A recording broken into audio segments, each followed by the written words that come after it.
जयसिंगपूर येथील नूतन बस स्थानकाचा लोकार्पण सोहळा परिवहन मंत्री प्रताप सरनाईक यांच्या हस्ते संपन्न। राज्य परिवहन महामंडळाच्या वर्धापन दिनानिमित्त राज्यातील सर्व सुलभ प्रसाधनगृहे मोफत करण्याचा निर्णय घेण्यात येणार असल्याची घोषणा परिवहन मंत्री प्रताप सरनाईक यांनी केली। जयसिंगपूर येथील नूतन बस स्थानकाच्या इमारतीच्या लोकार्पण प्रसंगी ते बोलत होते।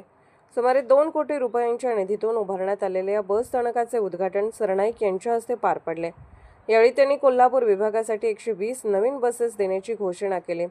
तसेच कुरुंदवाड आगाराला 10 आणि इचलकरंजी आगाराला 15 बसेस देण्यात येणार असल्याचे सांगितले। जयसिंगपूर बस स्थानक दुमजली करण्यासाठी चालू आर्थिक वर्षात तात्काळ निधीची तरतूद केली जाईल असेही त्यांनी स्पष्ट केले।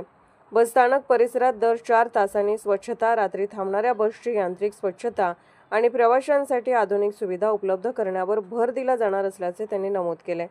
वाढत्या प्रवासी संख्येच्या पार्श्वभूमीवर सुरक्षित, सुसज्ज व आधुनिक सुविधा उभारणे ही काळाची गरज असल्याचेही त्यांनी सांगितले।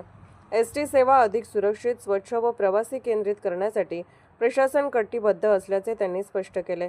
यावेळी आमदार राजेंद्र पाटील यड्रावकर यांनी बस स्थानकाला संरक्षक भिंत, यात्री निवास तसेच वाहतूक नियंत्रण कक्ष उभारण्याच्या मागण्या मांडल्या। इचलकरंजी उपप्रादेशिक परिवहन कार्यालयासाठी कायमस्वरूपी कर्मचारी नेमणूक व स्थानिक पातळीवर वाहन तपासणी ट्रॅक सुरू करण्याची मागणीही यावेळी करण्यात आली।